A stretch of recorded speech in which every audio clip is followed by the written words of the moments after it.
This video is focusing on the principles for curriculum design. A curriculum for excellence can be established based on 7 principles of curriculum design, which are listed below.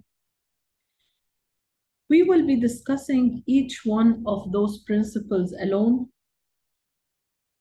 and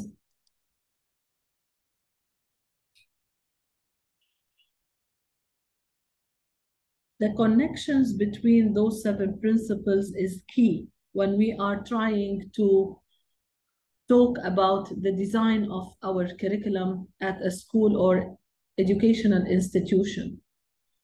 Let's keep in mind that interconnectedness of different subject areas is a basic component of the curriculum structure design in order to make learning more accessible and meaningful. Transition between phases is an important factor that will ensure a smooth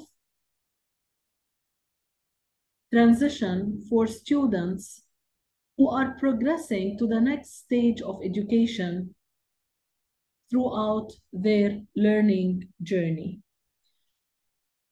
Looking at each one of those 7 principles, we cannot say that it is a standalone.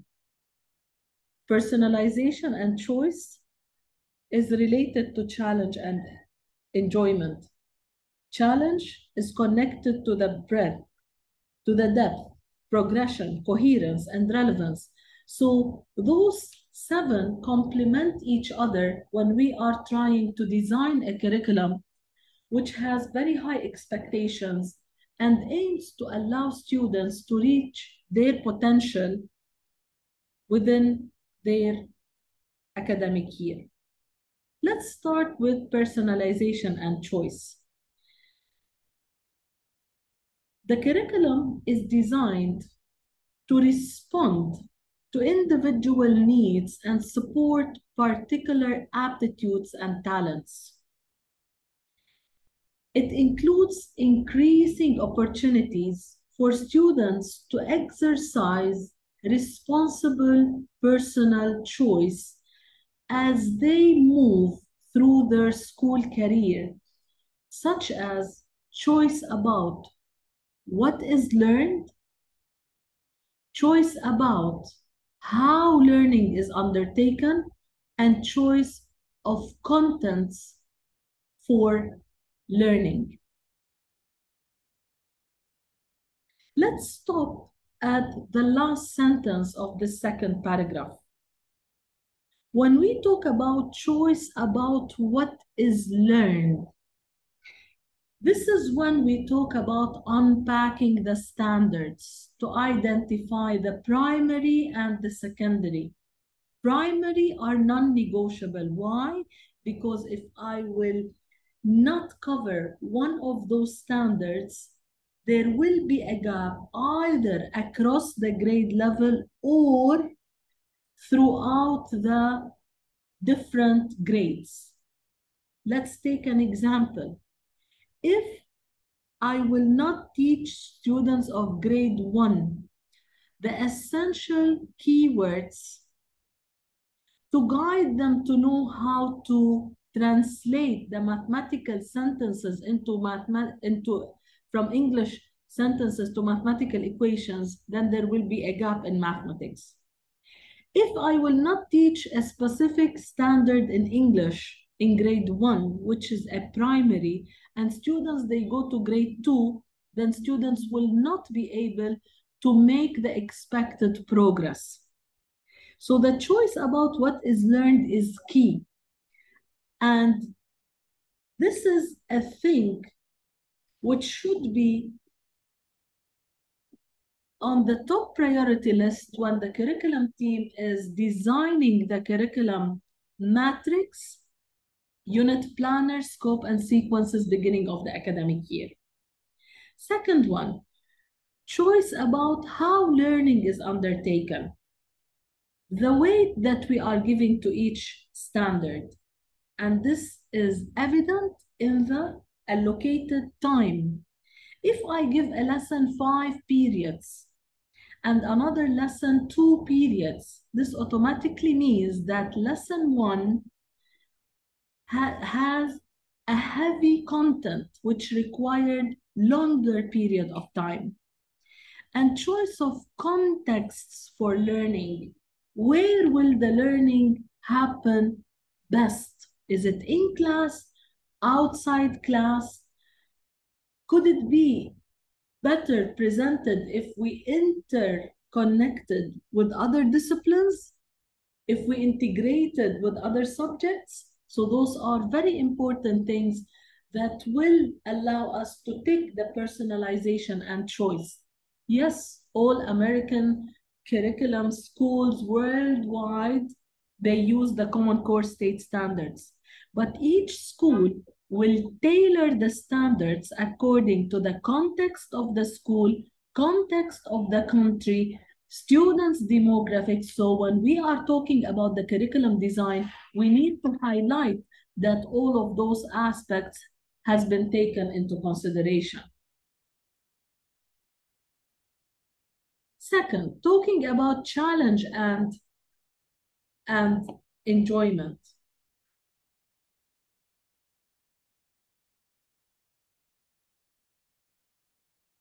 The curriculum encourages high aspirations and ambitions for all.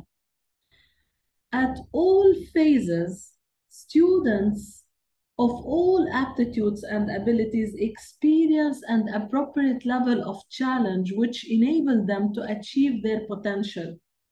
Students are active in their learning and have opportunities to develop and demonstrate their creativity. Let's stop at the challenge and try to think about some practices that we put in place at the beginning of the academic year, which enables us to say, yes, our curriculum is challenging for all learners. Beginning of the academic year, all schools, they start with the diagnostic assessment to determine the starting point of the students, which we spoke about it as being type 1 of the progress in the video named Progress and Attainment. Also, schools, they conduct CAT 4, which gives us a clear picture about students' cognitive abilities. So taking those two into consideration and reviewing the unit planners and designing the lesson plans, the curriculum will be challenging for all learners despite their aptitudes and abilities, because we have identified their current level and we have seen their ability level. Taking those two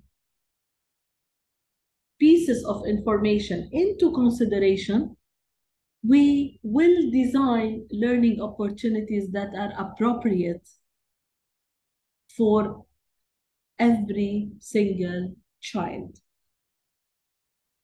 Third one, and here we have combined breadth, depth, and progression because the three of them are tightly connected.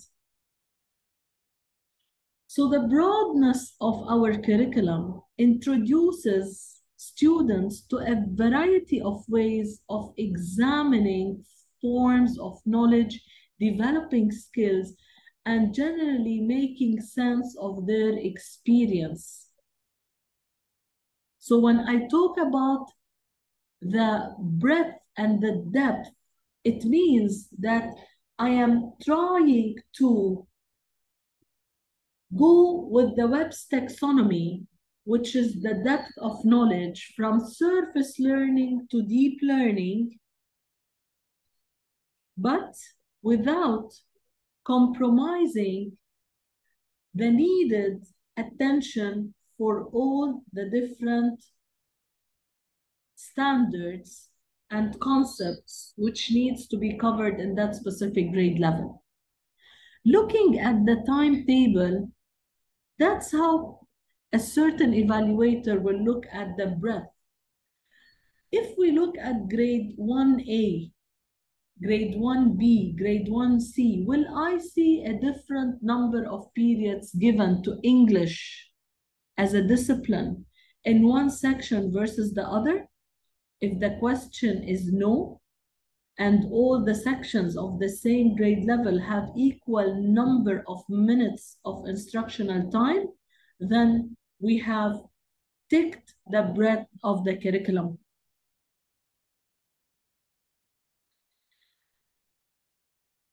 More than that, talking about the progression, we have to look into how our curriculum enables students to build on prior experiences and develop their skills, attitudes, and knowledge progressively. Where is that evident? Number one, when we look at the unit planners, when we look into the lesson plan and inside the class, is the unit hooked to another unit which was covered in previous grade levels? Knowledge is not something that is created as a standalone. Concepts are connected. Those are building blocks. So in the lesson, when the teacher will touch on the fundamentals, prior knowledge, this is where she is showing progression. In the unit planners, when we talk about previous standards, this is where it is showing progression. And when we talk about progression, we are specifically talking about the vertical alignment of the curriculum. It's not only in that piece of plan available on the curriculum planning platform. It has to be reflected in the unit planners, in the lesson plan with the fundamentals, prerequisites, and in the class when the implementation is taking place by trying to ask those brain teaser questions to ignite that passion for in the students, trying to remind them of things that they have taken before and explaining to them how this lesson is going to develop their understanding in that specific area further. Coherence and relevance. The curriculum should promote a shared understanding of skills and involving learners in understanding and reflecting on their own development of skills. There are clear links between the skills used within and across curriculum areas and in interdisciplinary studies. The context should highlight the similarities and differences between different skills and the use of a skill in different contexts. The strong curriculum design is only achieved when all the disciplines come together. So we have clear cross-curricular links. When all subjects speak the same language in terms of expectations from students. The maths are developing numeracy skills, but also they are keen on developing the literacy skills. In English, it is true that we are helping students to strengthen their English, their literacy, their sentence structure, their language acquisition, but still we're teaching them logic, critical thinking. So the language is common. All subjects should be aiming to improve collaboration skills, communication skills, critical thinking skills, and creativity skills. Relevance. Students will only be able to excel in learning if they feel that their studies are relevant to them. It will help them to become better learners, better citizens. It's connected to their real life application. It is connected to the up-to-date events that are happening. Let me give an example. Going into a class and attending with a teacher who is bringing a piece of the daily news about a crisis happening currently nowadays around the globe will make all students eager to speak about their perception because they're living that rather than only going through the curriculum key steps without connecting what is happening to what the students are living outside the boundaries of that grade level.